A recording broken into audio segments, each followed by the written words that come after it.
Bienvenue dans cette nouvelle aventure, la série des questions difficiles, apologétique et exégèse.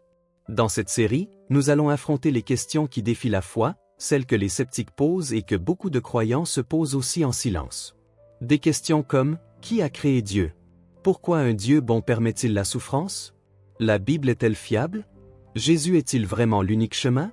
La Bible nous exhorte dans 1 Pierre 3h15, « Soyez toujours prêts à vous défendre, avec douceur et respect, devant quiconque vous demande raison de l'espérance qui est en vous. » Voilà notre mission ici, offrir non pas des réponses superficielles, mais des réponses bibliques, profondes et qui fortifient la foi. Il ne s'agit pas de débattre pour débattre, mais de mieux connaître Dieu, d'affermir nos convictions et d'ancrer nos vies dans sa vérité. Et nous commençons par l'une des questions les plus communes et les plus profondes. Qui a créé Dieu ? Vous êtes-vous déjà posé la question ? Qui a créé Dieu ?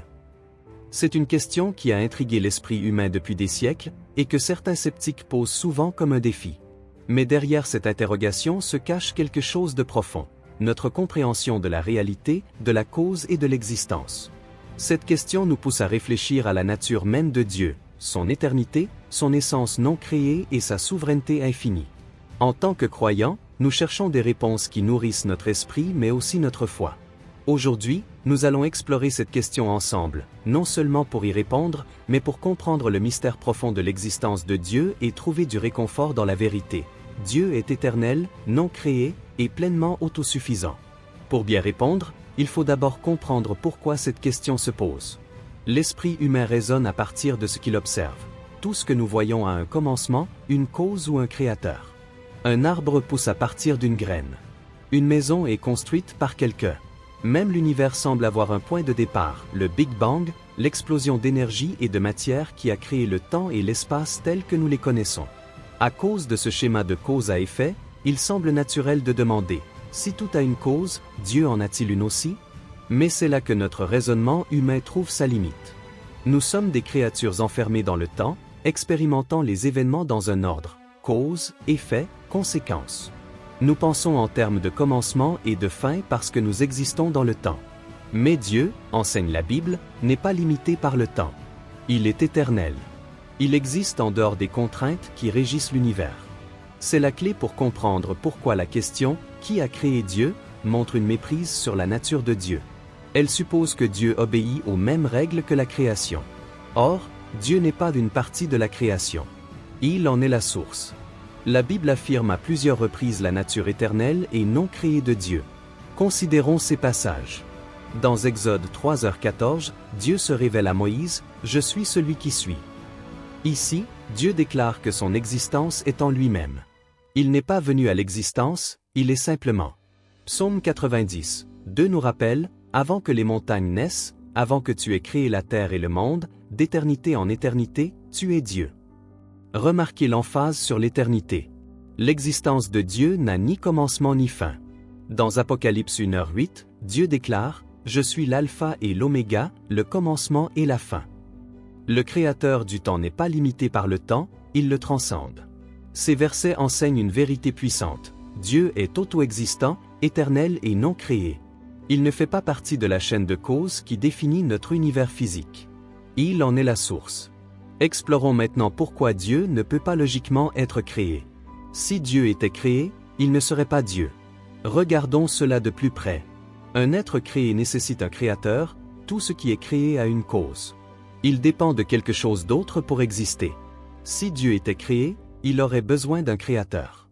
Mais alors, il faudrait un créateur pour ce créateur, et ainsi de suite, menant à une régression infinie de créateurs.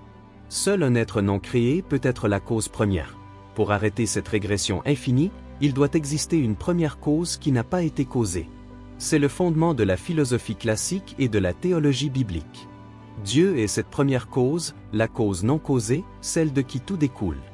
Dieu transcende le temps lui-même a été créé par Dieu, Genèse 1h1, Jean 1h3. Demander « Qui a créé Dieu ?» suppose que Dieu existe dans le temps et qu'il a un début.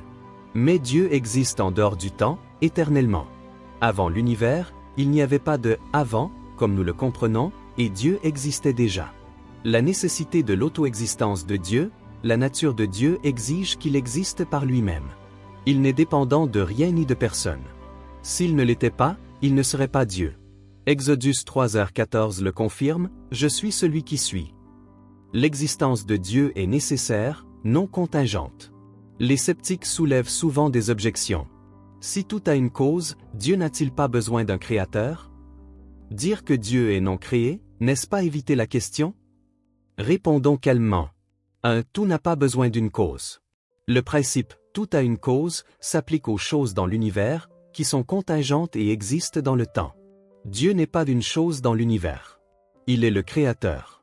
Donc, la règle ne s'applique pas à lui. 2. Dieu n'est pas d'une explication ad hoc. Certains accusent les croyants de créer Dieu comme une solution de facilité pour ce que la science ne peut expliquer. Mais la Bible présente Dieu non pas comme une réparation intellectuelle, mais comme la réalité qui soutient toute réalité. La science peut étudier le fonctionnement de l'univers, mais elle ne peut expliquer pourquoi il y a un univers. Cette question renvoie directement à Dieu. 3. Le problème de la régression infinie. Si nous disons que Dieu doit avoir un créateur, alors il faudrait un créateur pour ce créateur, et ainsi de suite, à l'infini.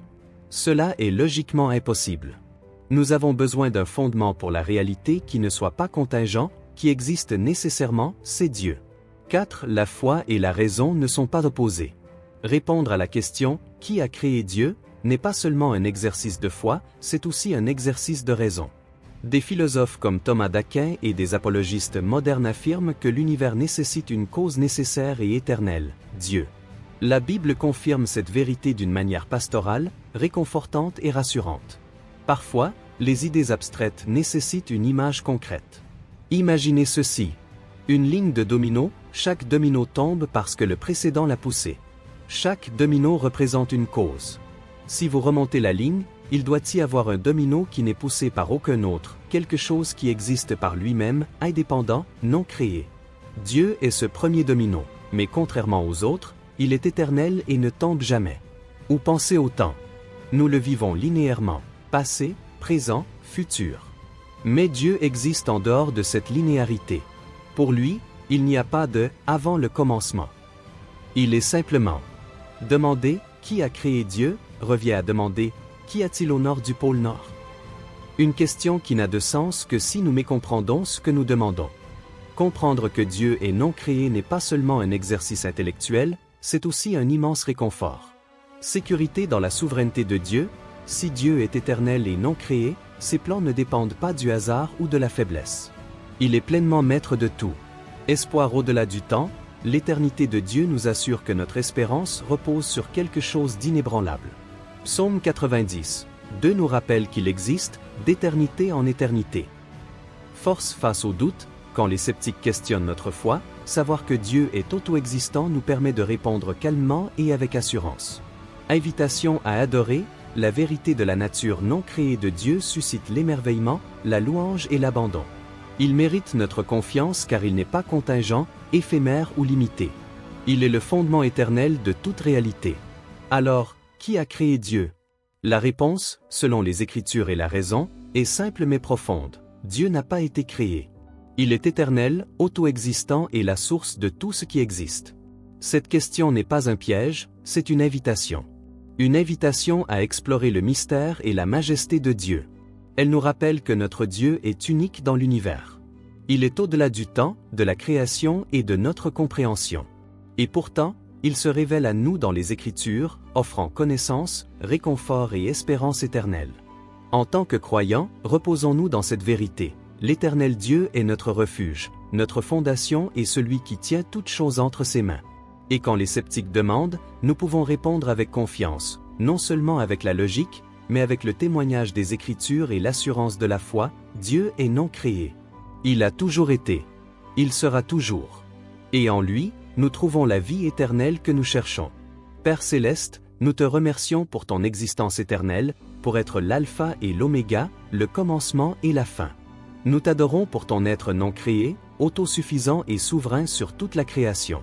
Aide-nous à nous reposer dans cette vérité, à te faire entièrement confiance et à répondre aux sceptiques avec grâce et sagesse. Que nos cœurs soient remplis d'émerveillement devant ta majesté et que nous marchions avec assurance dans la foi, sachant que le Créateur de toutes choses est notre Dieu éternel. Au nom de Jésus, Amen.